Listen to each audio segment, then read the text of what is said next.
Well, hello, everybody. Welcome to a on-location version of Always Off-Brand right here, eTail Boston in the Sheraton hallway.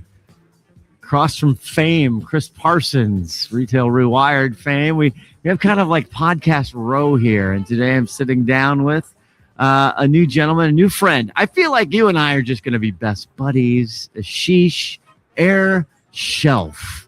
What's up? Hey, how are you doing? I'm doing good. So the common question is, we don't get into bios and just, you've done, go look him up, kids. He's been with some big kids. He's done a lot of important, cool tech stuff, right? Yeah. Ashish, don't you think? Yeah, I've been with like 3 biggest platforms in Asia. You split your time between Singapore and San Francisco. San Francisco. Yeah. So I'm best friends with United right now. Yes, I bet. San Francisco. Have you gotten fogged out lately? That's the problem with San Francisco. The fog. You get delayed by the fog. And not to mention that airport. Can we just go off on that airport for 5 minutes? I like it. It's like 30 minutes away from Don't downtown. ever try to rent a car there. It's like an hour from by the time you get your baggage getting to the rental car place. It's like another, they should have another flight. It's so long. Yeah. And then I think they've changed the ride share, the Uber, Lyft, or whatever. Waymos. And the Waymos. I haven't done one yet. They just came to Seattle. You will be AI built after that. Like people say, hey, AI can't do this, that. Yes, we got to get you up on the mic. Yeah. Talk. There you go. Yeah. So people say, hey, AI can't do this and that. You just sit in a Waymo, you'll be AI built. Like, oh my God, if it can drive, it can do anything. I know. I actually was recently, I took a picture of this. So I was at a golf course and all around the clubhouse, they have these automated lawnmowers. Oh yeah. And they're just these little robots, just like your vacuum, like your iRobot or whatever, just mowing the lawn. Mowing the lawn. So they have this like crowd control dog robots in Singapore. I just came back from there. I'm like, oh my God, this is dystopia. That's nuts. Good God. I don't know what we're going to do. Okay, this isn't an episode about the San Francisco airport, although it could be. Could be. AirShelf, talk to me, boss. Tell me, what are you trying to do here? Good question. So I've been optimizing humans and human traffic for last 12 years with the biggest platforms in the world, right? Like you and I, when we visit to buy something, I want to make the website beautiful, right? The problem is the next billion and now trillion shoppers of the web are not humans. It's not you and I. It's the AI agents. Yeah, I mean, you and I are still friends, but we're gonna go at it on this one. Yeah. I mean, you're very futuristic, right? You're positioning, you're setting the table for a long way down the road when agents. So let me just make sure you are building a product that is going to help agents buy stuff for humans. That's true, and we are helping the brands make that agent friendly. Now, by the way, that's not future. As of now, if I'm not wrong, Firecrawl CEO just dropped this data point. Firecrawl. Okay, Firecrawl? Yeah. Okay. In June this year, yes, agent traffic already surpassed human traffic. Can you believe it? And then but are we talking bad bots? Because bad bots have been deployed from people all over the world. That's true, and that's a good nuance. But the thing is that now, you always thought bots are bad, and all the customers we work with are saying, "Hey, we are blocking the bots. Bots are bad." Yeah, you have your your tech all the cyber stuff, right? Yeah. But now bots have agency. Some of them are good ones, like the OpenAI bot. It represents 1 billion weekly active users on the other side. I know. So the way to think about it is that you want to buy a shoe. What do? You go to 5 websites and buy it. But now what you're doing is like, hey, why should I go to 5? Why not 500? Yeah. And then you just deploy this to an agent. The thing is, you still want to shop. Like my wife still shops and looks at the Temu website. It's the boring stuff. That's where it gets first. And that's why we are on the... I know. The repeatable stuff that you do all the time. Repeatable and also like complex. Like I have like one part of my like plumbing gone. I want that one equipment. You have plumbing issues right now? Is this like a true story? Wait, where is this Singapore or this is San Francisco? This is Singapore. This is back home. Okay, so home is Singapore. Your kids are there. I'm here. Yeah, so it's just not a good situation right now.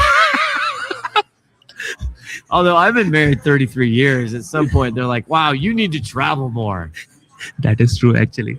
Like the first few weeks are like, yay. Yeah, exactly. Yeah. And then they're like, okay, yeah, I need you home. The problem is now I think they are used to it and I am not. I know. Wait, how old are they? Are they little? 4.5 and 1.5. Yeah, you're a young guy. I'm in my mid 30s. Yes. Yeah, you gotta get back there, man. We gotta bunker up in Singapore. Okay, so yes, the bots. I'm not trying to go against you here. I just think there's a trust factor here that is going to take time. I'm not saying it's not going to happen, but people don't even trust Siri, for crying in the night. I mean, people don't trust a lot of shit. So Siri is not a good example. No one trusts Siri. There are better products out there. That's pretty good. I gotta give you a belt for that, Ashish. Yeah. So Okay. so here's how I think about it. Like trust, you hit the right issue there. The thing is, there's still agent assisted commerce, which is okay. You might not want to buy directly, but you want to compare and recommend, right? So, yeah, that's why I use Chit Chatty or Claudia or somebody, Claude or the Jemmy. Yeah. And then these go off. And what's the problem today is half of these websites saying bots are bad and they're blocking all the bots. It's like you're leaving money on the table. Yeah, but Amazon's doing that. Who else is doing that? Okay. So Amazon is blocking the bot, Yes. right? Which is a great conversation. My friend Danny Silverman and I, we did a prediction show, and my prediction is by the end of this year, they're gonna cave at some point. Let's see. Right now, what I know is that they sued Perplexity and won the case. So yes, that the Perplexity one. So yes. Here's the distinction. So we help brands, and what's the difference between brand and a marketplace? Marketplace sells information. If you look at the Amazon's balance sheet, like forget the GMV, the EBITDA, like the profits, most of it is from, if you think about it, human influence, ads, cross. It's ads, advertising. Yeah. Again, you're talking to a guy. I've been dealing with them for a long time. Yeah. Advertising, they make all their money in advertising. Yeah, it's like they're not optimizing for you as a user. They're not No, they don't optimizing give for a- brand. They don't give a shit about you. They don't give a shit about the brand. They just optimize for themselves. Right. Right. The whole idea is Scott is going to buy A, and their whole job is to make sure you also That's buy right. B. That's right. Poop bags and turkey bacon. I just posted about this. I got 3 dogs. I got 1 big dog, and we needed some. Amazon is still fine. You go to Temu, go to Asia. Yeah. Getting into a marketplace is like getting into a casino. It's like, I want to just buy a diaper for my daughter. And when I go there, it's like, why am I spinning the wheel? Why I'm doing all these loyalty and engagement? all the game stuff. I just want to buy my diaper and go back. So now Yeah. I do that. I use my open claw, ask it to buy the diaper. Oh, the open claw. But that's not good news for them because they make money from, as you said, ads. Yes. That's 70-80% of their bottom line. Yeah. It pays for a lot of things. Yeah. It's like same with retailers. Okay, so AirShelf, you were sitting there working on the biggest platforms and this and that, and you're like, we gotta. There's a problem here. So talk me through how it works. I'm brand XYZ. Mm-hmm. I meet you. You're nice. I want you to see your kids more. Yeah. Your poor wife. Good Lord. I think she's like over me now. It's like a good balance. Yes. Quality over quantity. That's right. So what do I do here? Simple. We have this thing called AX, which is UX, but for agents. Okay. We go to a brand. AX. That's a bell. That's a bell. Oh, that's a damn AX. Is that a new term? Is AX, or did you come up with that? Yeah, we just coined it. Trademark, patent pending. Yeah. I mean, Okay. Yeah. So AX. AX. So agent experience. So Yes. we go to brands and say, hey, your website looks beautiful.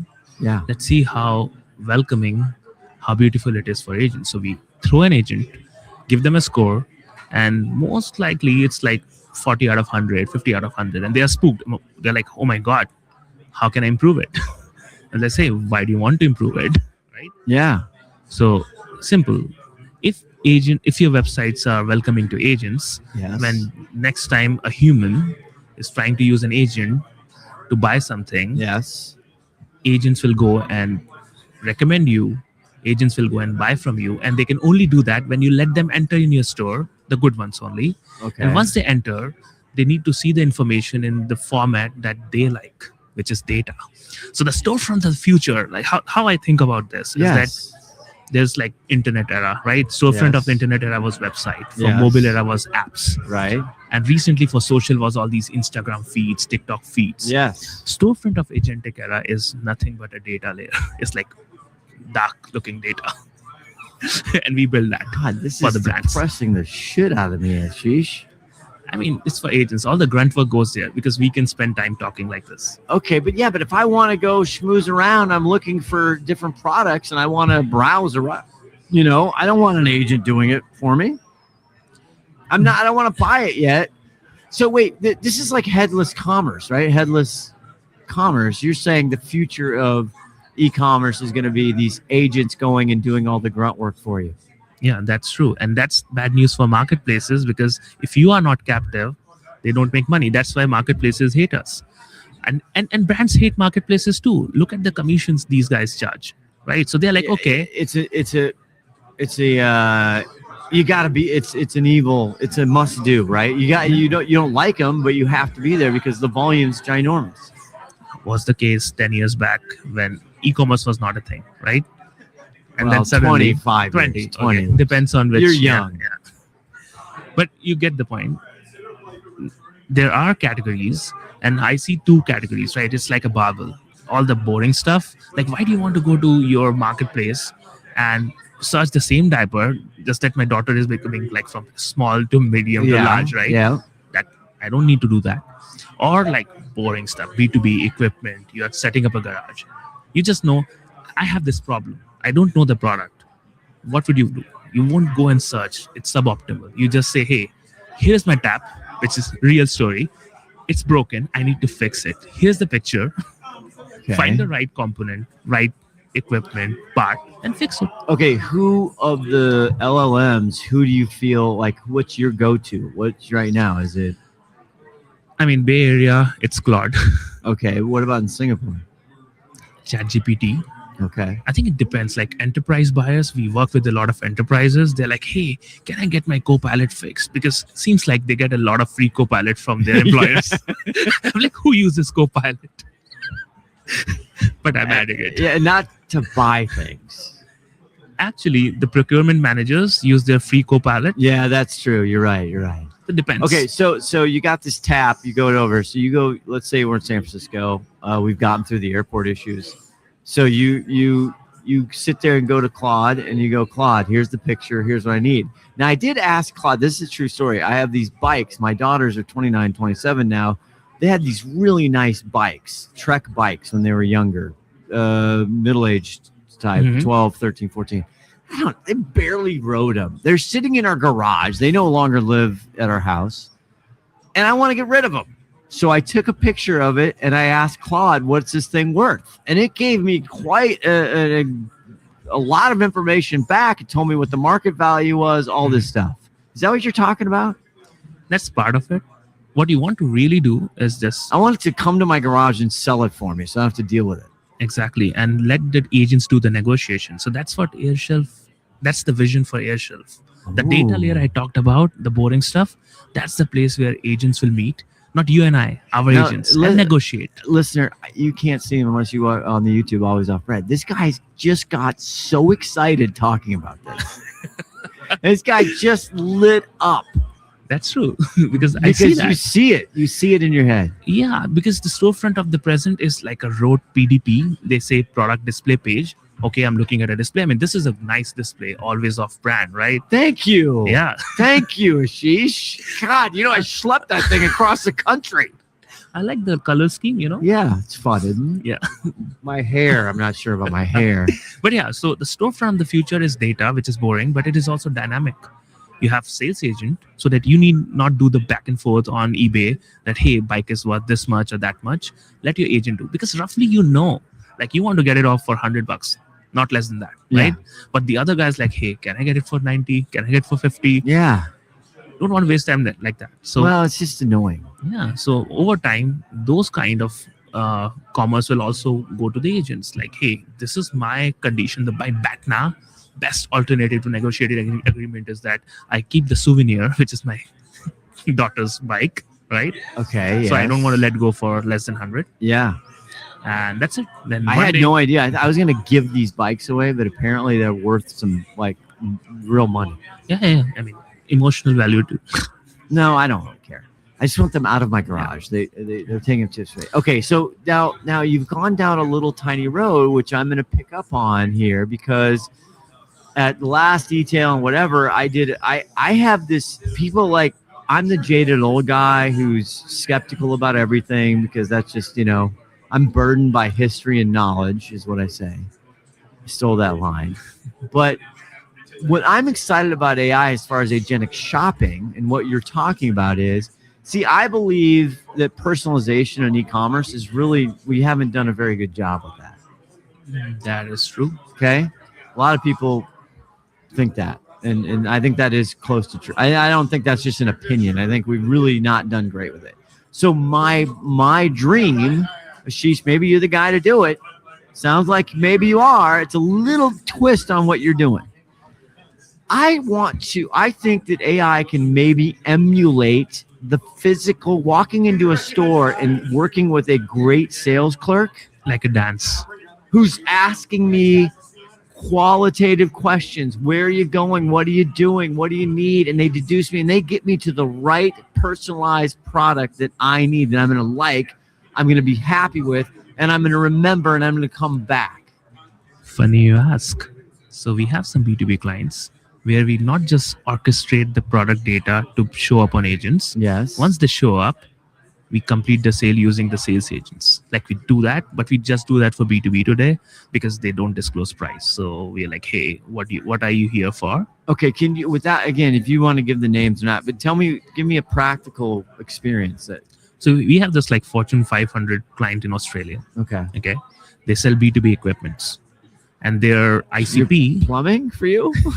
No, these are like industrial printers, stuff like that. Okay. So procurement managers are obviously not asking their salespeople first. They are searching on AI, right? Yeah. And up until now, because they have no source of truth on these agents, because they're blocking the bots, and bots are not like you and us. Like you and I will say, we don't know something, we just say we don't know, right? Yeah. Agent just outright bullshit if they don't know something.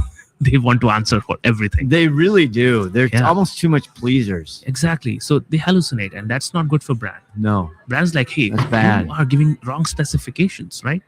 So we take them, we fix that. When people come to their website with like whatever question they asked on their favorite AI, then we have deployed a sales agent on their website, which takes them from problem to product to a qualified lead. And that lands in their CRM. And that's sort of like not quite there yet where everything is personalized. Yeah. But that's like as close as it comes. Okay. Yeah. But yeah, that's the intermediate state, which is agent-human interaction. Yes. Before it becomes agent-agent. So these purchasing agents, the purchasing procurement officers or whatever for these big, are they building trust that this thing's going to go find them the right thing? We haven't, I need to be honest. Yeah. They still look at it before buying. And these are like big purchases. And that's fine. But again, they saved them a lot of time, right? Yeah, that's true. I mean, again, have you talked to a procurement manager recently? It's not a fun job. No, it sounds like a nightmare. Yeah. So if we save their 5 hours of looking at 5 PDFs, comparing options into, hey, here's the 2, go find it. Yeah. That's what we are doing. Okay. That's what we are doing from the brand side. And how much does this cost? Well, we'll get it. Hold on. I got to give you a sound effect. Again, I'm with the technology saving time, right? It's like I am using AI for the graphics that I post for each episode. I'm saying, I don't have to bother Kelsey at Quickfire now to do all this stuff. I don't have to bother this person for that stuff. Yes. So I'm not like I'm opposed to any of this thing. I get a bad rap, Ashish. People think I'm just down on it. I'm not down on it. I believe in the power of human emotion, human psychology, and I think it's just going to take us time to just let it go and give up everything to these bots. And whether marketplaces like it or not, but Amazon is so big, they've built such a moat. The fulfillment, the logistics, the content, everything else. It's gonna, they want their own. This is another great conversation against AirShelf. We have the horizontal agents, like the LLMs, like Claudia and like these guys, and then we have the vertical ones that everyone's trying. Right, Sparky with Walmart. You got Alexa for Amazon, and a lot of these retailers and brand sites, they're trying to create their own little agent. That's true. So what do we do there? What's AirShelf going to do there? I mean, there's a lot of commerce outside the whole B2B I mentioned. Yes, B2B is 4 times bigger in the US than it is D2C. Yeah, 4/5 of the economy runs on NDAs, Slack channels, emails. Yeah. That would Dang be it, that's going to agentified. give you a bell. Shit. I like your music game. Dang. Yeah, so That's a lot. See, there's a lot of sleeping giants there. Yeah. We just had Bobby who sold air filters. Do you know how much margins in air filters? I don't. Unbelievable, right? Think about the big HVAC air filters. They're like, they're cardboard with some stuff in it. And they sell them for $60, $70, $80. That's what I'm talking about. I think the vision you mentioned about the personalization, it's good for shoes. It's good for like the dresses I see, right? Yeah. Not for equipments. No. You don't want to be personal. I mean, you just want to get the job done. But you got to get the right one. There's so much schlock out there that you don't have the right number, right? I mean, you order it and you're like, shit, that's not the exact item I wanted. It doesn't fit. Here's the deal on this, right, Scott? So, okay, I was out of HDMI cable, those things, because my MacBook has USB-C, and I was in a conference room where old school HDMI was there. Yeah. I wanted one. Yeah. Went to Amazon. Yes.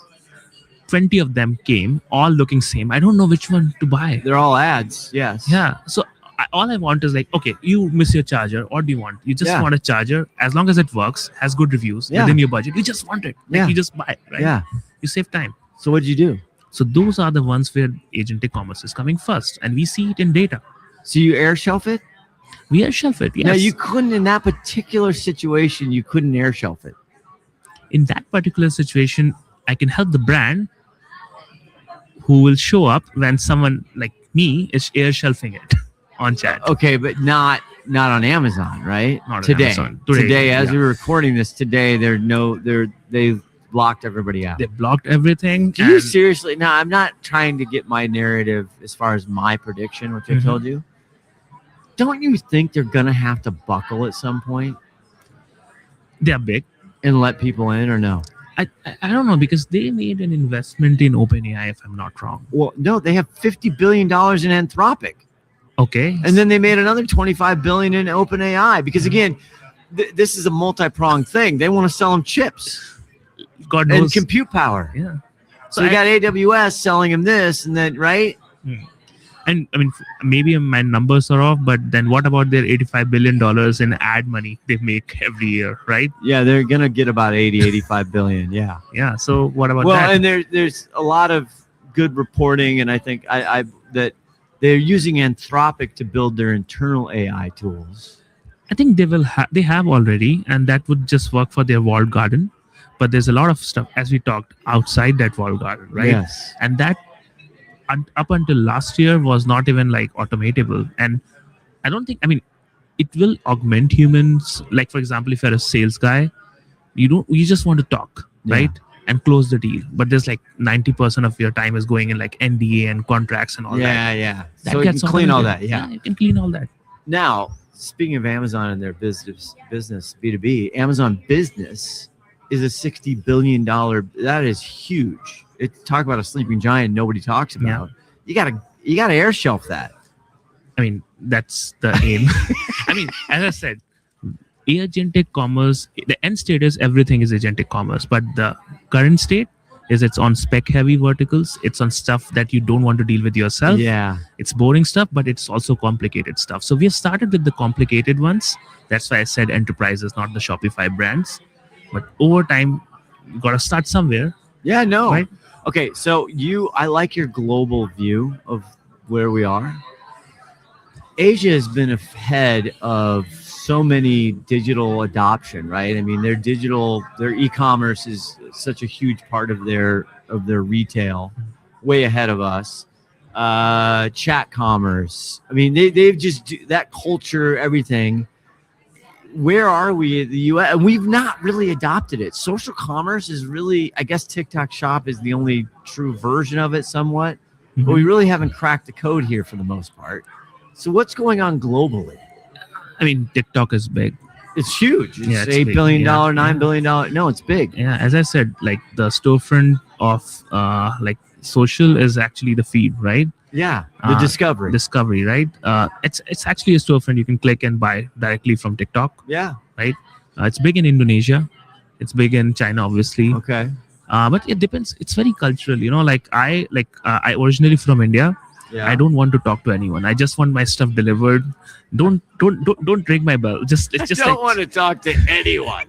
Yeah. So it depends. I mean, it's like some people like Temu. They want to explore and Yes. see all the like nice dresses. Yes. Others are like, hey, this is a pack of 5 polos, same color. Buy and then rinse and repeat. Like that's me. I'm wearing one. Sorry, put the music on. I apologize, Ashish. No We're coming up to our Talcoot survey question. You're perfect for this because you have mastered the product detail page. I feel like you have really studied and mastered the product detail page. Is that fair? 12 years of doing the same shit. Yeah, right. You know what I'm talking about here. Now we're talking about e-commerce. Okay, we got to talk about, I'm going to start the thing. Okay, Ashish, it's time now for our Talcoot question of the episode. All right, Talcoot, it's the content provider. It's the machine for some of the biggest brands in the world. It's the content. It's the product detail page. It's the copy, the storytelling that you need more now than ever. Obviously, they need it with AI. They do everything. So, Talcoot, here's your question, okay? So, this is a great question for you, possibly, because of your history. Maybe. This could be a terrible one or it could be great. Let's see. Okay? Ashish, name a brand whose product copy you would steal in a heartbeat. Nike. Oh, why? Tell me why. I mean, so one thing I've noticed is that when you have a commodity product, Yes. you need to inspire people. Not by the product, but by everything around it. And I think they do a good job at it. I mean, they've been struggling lately, but I mean, I've been a fan. Okay. I'm going to go deeper into the confessional booth here, okay? Now, put the AirShelf hat is good, but put yourself in your some of your old hats, Yeah. okay? Who is actually responsible for writing product descriptions? Not the job title on the org chart, but who is making the edits at 11 p.m. the week before launch? Merchandiser. Oh my God, those jobs. I mean, so people keep saying that, hey, AI gets the job and all. I mean, some jobs, like, you really want to like mine in a coal mine, like, It's okay. I mean, it's disgraceful. So is the merchandiser, is that the right person? Is it? So a lot of people have freelancers do this. Is this the right person? Right? Yeah. I mean, I always deal with merchandisers who used to like find a guy who does it. See, that's a true answer right there. Okay, here's the second part of that follow-up is, okay, you're about to launch. It's the 12th hour. Who actually approves that copy? Okay, so that's my campaign guy. Wait, the ad guys approving the product detailed copy? Because it's 12 a.m. It's mostly like 11. That's it's 11, 12 a.m. Yes. Yeah. You're in Singapore. Yeah. Your guy's in San Francisco. Yeah, I mean, this is more like these things are happening because it's like a big campaign happening. The Amazon Prime Day, right? 11. Yes. Yeah, then you need to change it. There's a campaign guy who is always responsible for changing. Because why would you change it? Like, you change it only when there's a flash sale going, there's a big sale day coming. So this is exactly the point why you need Talcoot. You need somebody who actually is going to give it the care, attention, love that it deserves, that your brand deserves, right? That your product. I mean, we got to go to the airshelf.com. I don't know, what's your website? AirShelf? AirShelf.com. It is. It is. Okay. You did really well on that. That was a big thanks to Talcoot for bringing the questions here today. I thought those were good. We got a follow-up question. You told the truth, which I appreciate. You know that it's some schmo at midnight who's just got to copy and paste this crap. I mean, I'm the business owner. I'm like, okay, I'm looking at the sales chart Yes. mostly. But to your point, a lot of people are going to leaning on the crutch of AI to do it too, right? That's true. All right. Well, go to talkoot.com. They'd love to sit and discuss this with you. So we want to thank talkoot.com. Okay, Talkoot, that's where you want to go. We appreciate that. Our question of the episode. Ashish, this has been wonderful. I know more about agentic shopping now, about AirShelf. It's going to become like I can just AirShelf it. That's the aim. That is the aim. And that is why we love meeting people like you, because people matter. More from eTail Boston, more episodes out. Ashish, thanks for coming by. Thanks. We will talk to you later. Bye. Hey there, this is Haley from Quickfire, and they want me to read this so you know what this podcast is part of and how to find out more if you want. Always Off Brand is a production of Quickfire LLC and a part of the Learn and Laugh series on the Quickfire Podcast Network. For more information, go to quickfirenow.com. Have a good one, and thanks for listening.